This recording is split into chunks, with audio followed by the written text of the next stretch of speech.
the burlesque fashion. Well, Joseph had no financial background and no educational background. But he knew how to dream. My father, his name was Joseph too, and he didn't have any financial background or any social background or any educational background.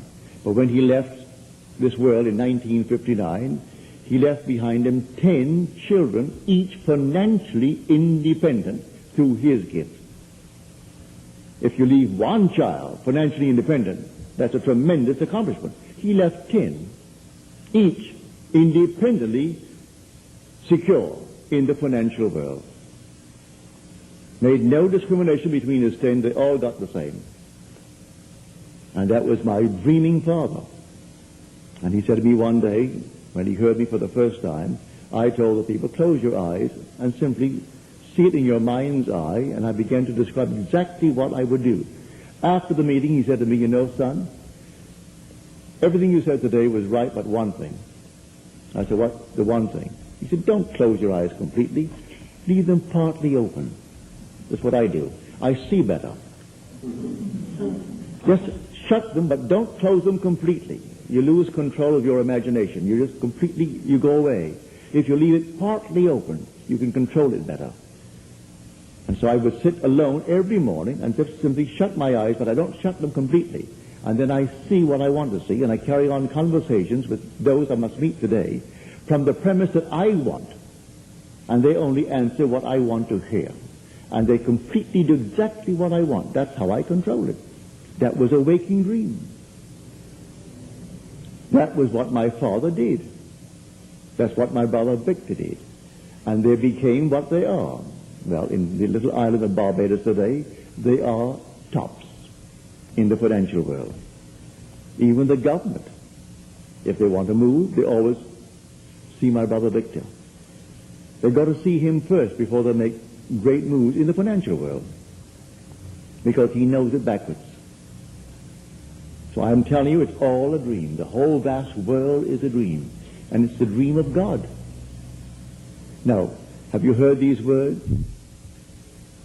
Pilate's wife sent a messenger to Pilate,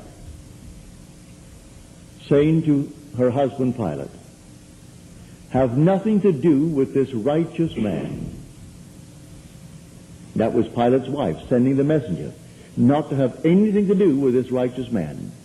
Well, what is the righteous man? Abraham was the righteous man. Righteousness is simply when the individual fulfills the condition imposed upon him by a relationship, he is accounted righteous. Abraham believed him, and there was accounted righteousness for Abraham. Well, what did he believe? He promised him a son.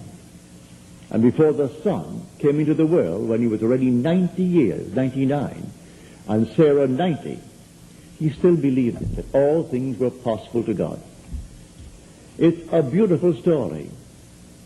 That child was simply the foreshadowing of the coming of the Christ in you.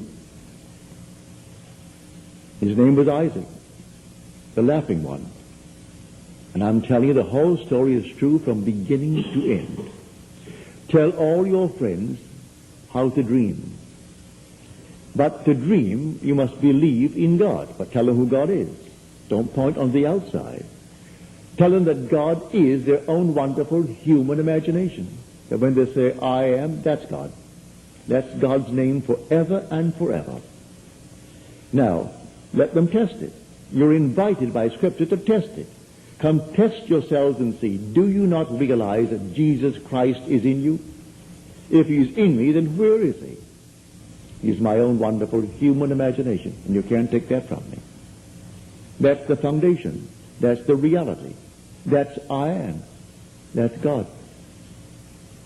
Your body's on the bed, and you aren't aware that the body is sleeping while you are dreaming. Then in what are you clothed? But here, in my dream, I'm clothed appropriately to stand before the Queen. And I didn't bow before. I knew that her little so-called line, in her eyes, is a very important thing. But she was very humorous. But when her uncle came into the picture, he was of that old school, very, very important. But she is queen and he is not king. He is only the uncle of the present queen. And so, if he wanted to hurry her up, she would not be hurried. She wanted to get something out of me. But who is getting it? It's myself. The whole thing is taking place within me. I'm confronted now with what is called the symbol of authority. But that's physical authority. Caesar's world. So Caesar's world stands before me. She is the queen. And when she said to me, "Weren't you an atheist?" I said, "Not really. I didn't believe in the concepts of God that people held, but I wouldn't call that atheism." "What do you think of Christianity? Do you believe it?" I said, "I don't have to believe it." "You don't have to believe it?" She said, "No." I said, "Don't have to believe it. I know it. I have experienced Christianity."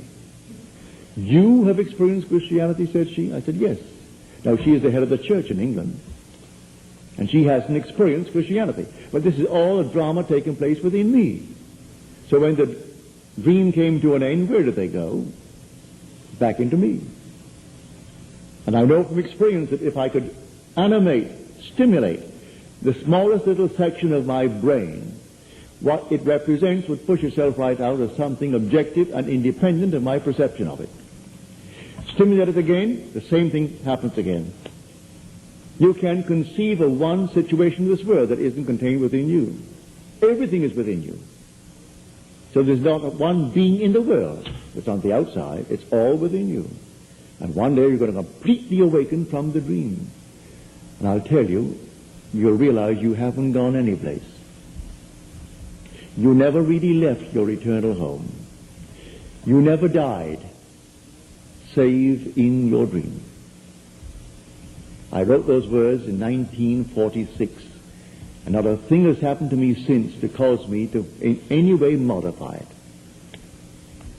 When that experience happened to me, and I wrote that little book called The Search, I told it in the very last page. And not a thing has happened to me to cause me for one moment to change it or in any way modify it. The whole thing is a dream. And we are the dreamers of the dream. And the day is coming that we are awaking from the dream to discover we never left our eternal home. We were never born. We were never dead. We have never died, save in our dream. Seems fantastic, but I tell you it is true. When God awakes, he awakes from a dream. So you're told in Scripture, let God awake. And when the Lord awoke, he awoke as one out of strong drink. And all the enemies were scattered. He has no enemies. When he awakes, it's only in his dream that he has enemies.